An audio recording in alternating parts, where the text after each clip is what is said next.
Bueno, vamos a ver cómo se puede hacer análisis de componentes principales con StatGraphics. Para ello vamos a manejar esta base de datos, que es una base de datos de pacientes con demencias. Tenemos 20 pacientes. La primera variable marca el número del paciente, la segunda si es control, o sea que no tiene ninguna demencia, si tiene una demencia tipo Alzheimer, más abajo, ¿veis? 20 pacientes con Alzheimer y 20 pacientes con lo que llamamos demencia vascular. Tres grupos, en definitiva, tres poblaciones y tres muestras de tres poblaciones diferentes.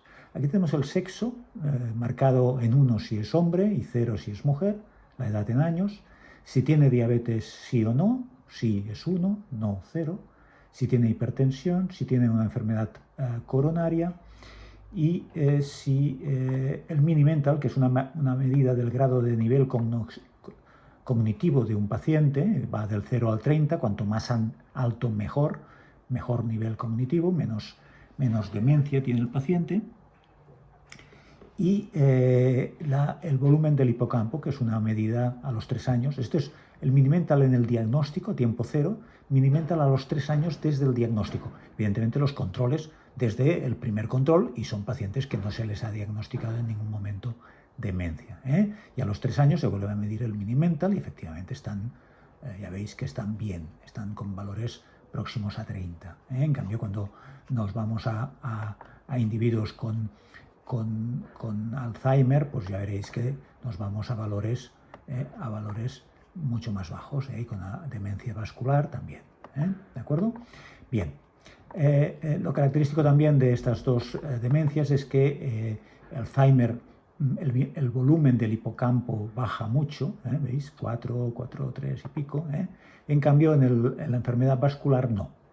Los últimos pacientes que son con demencia vascular, si os fijáis, el volumen del hipocampo no se afecta porque es digamos, la patología evoluciona de forma diferente, por medio de microinfartos. Bueno, en todo caso, para nosotros es una base de datos, y vamos a ver cómo se hace un análisis de componentes principales, que es el objetivo de este vídeo.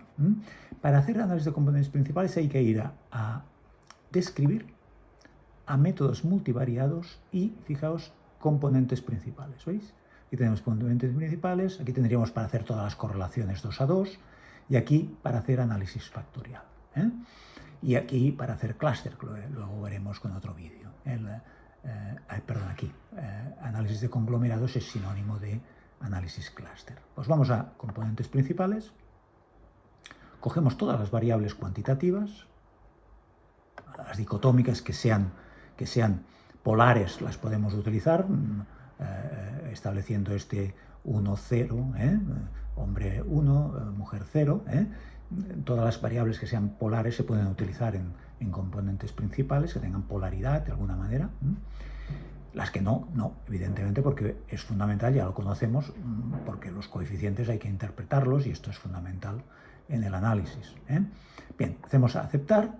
Aquí nos dice que hará los datos estandarizados. Aquí me dice que va a coger todos los tantas componentes como valor propio. El valor propio es una medida del grado de variación, de variabilidad de cada componente.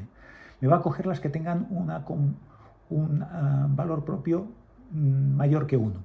Porque en realidad por cada variable que introduces es un valor de valor propio, es una unidad de valor propio, y por lo tanto si tienes 7 variables, pues has introducido 7 variables, pues la suma total del valor propio sería 7. Entonces, todo lo que sea mayor que 1 quiere decir que aquella componente explica más que una variable individualmente.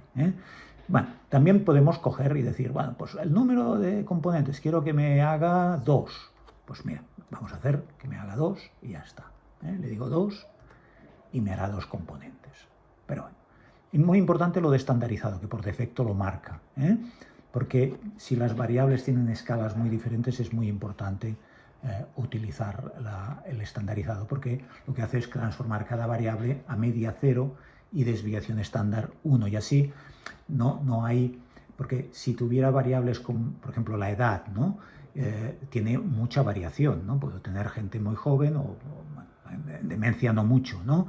Son gente mayor en general, pero bueno, tengo edades que van de 60 y algo, 50 y algo a 80 y pico, ¿eh? Por lo tanto, es evidente que tengo mucha variación comparado con el sí o no de tener diabetes o hipertensión o el sexo. ¿De acuerdo? Bien, hago aceptar. Y ahora que me dice, ¿quieres la ponderación de la componente? Sí, estos son los, digamos, los coeficientes de cada componente principal. Como yo le he pedido 2, pues me hará de 2 componentes principales.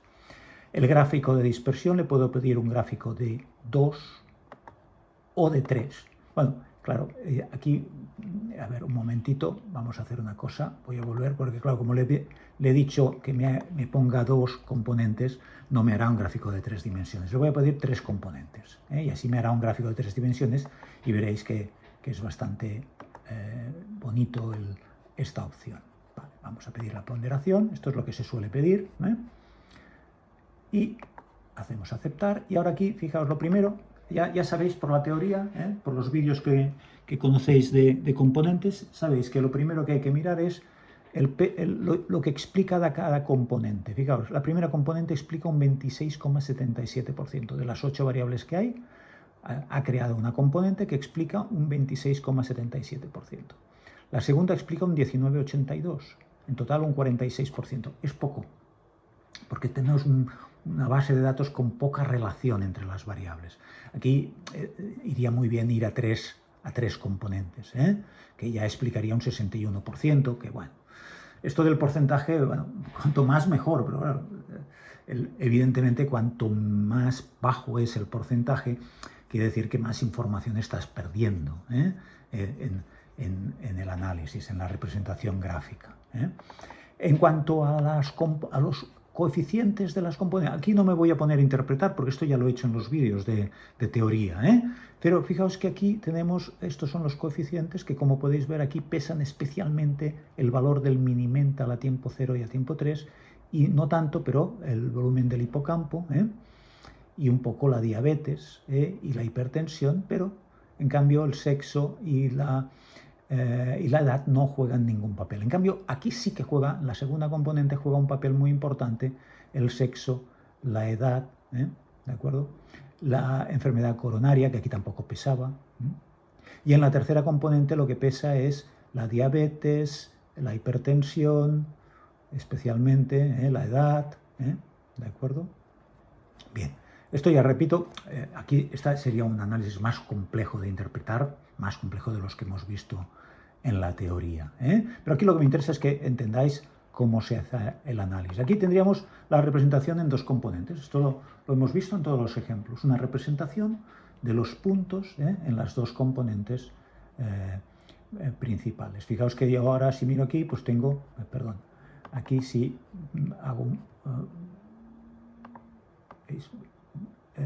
con el botón izquierdo selecciono este puntito y me dice que es la fila 28. En cambio este es la fila 5, porque en realidad aquí lo que seguro que voy a tener es los controles. Si nos miramos las variables, interpretáramos ahora las variables, veríamos que está separando los controles a la izquierda y las demencias a la derecha. Y la segunda componente seguramente lo que hace es separar. Bueno, lo tendríamos que ver. No es el objetivo ahora hacer el análisis, hacer la interpretación. Es que veáis cómo se obtienen las 3 cosas fundamentales del análisis. Os dije, primero, esta tabla fundamental para ver la explicación de cada una de las componentes, los coeficientes de cada una de las componentes. He pedido 3, si hubiera pedido 2, pues... Y si pido las 8, pues me cogería las 8, me daría las 8. ¿De acuerdo? Y en la representación de 3 dimensiones, que esto os gustará, ¿veis? Aquí tengo una representación de la primera componente, la segunda y la tercera. Y por lo tanto, tendría que ir interpretando lo mismo que hemos hecho con 2 componentes, pero con 3. Para visualizar esto, fijaos que si yo muevo esto, ¿veis? Puedo con esta, puedo ir visualizando, ¿vale? Y aquí abajo puedo ir visualizando pues desde una perspectiva, desde otra, subir, bajar, ¿veis? puedo ver desde arriba si queréis. Bueno, en todo caso, es interesante que conozcáis que existe esta posibilidad y que da mucho de sí para visualizar la nube de puntos, etc. ¿De acuerdo? Bien, pues esto es todo en cuanto a componentes principales. Acordaos, lo tenemos aquí en describir, en análisis multivariado, en componentes principales, y hay que introducir las variables que queremos analizar y después pedir el número de componentes, si queréis, o coger que él te diga las que él cogería. Fijaos que si hacemos esto, haciendo diciendo, hazme lo que tú cogerías, las que tengan un valor propio por encima de 1, pues me coge hasta la cuarta. Hasta la cuarta. La cuarta explica, pero ya veis muy poquito, 11,11 respecto al 1, que sería realmente es un análisis de poca calidad para hacer en un análisis de componentes principales, porque hay bastante poca correlación entre algunas de las variables. El minimental, tiempo 0, tiempo 3 sí que está bastante relacionado, pero es una base de datos que no tiene, como si lo comparáis con los ejemplos que os he puesto, no tiene tanta capacidad de explicar como otros casos que hemos visto. Pero bueno, el objetivo, repito, era enseñaros cómo se hace con esta Graphics las componentes principales, y especialmente cogiendo una base diferente, pero es igual. Lo importante es que conozcáis la operatividad y os vais a manejar. Lo importante, como siempre os digo, es entender los componentes principales, no saberlo hacer, porque esto evidentemente lo podríais haber incluso deducido vosotros si habéis manejado un poco el StatGraphics, ¿de acuerdo? Y si conocéis componentes principales. La clave es entender la técnica estadística y sabiendo la técnica, el software es relativamente sencillo. ¿De acuerdo? Pues muchas gracias.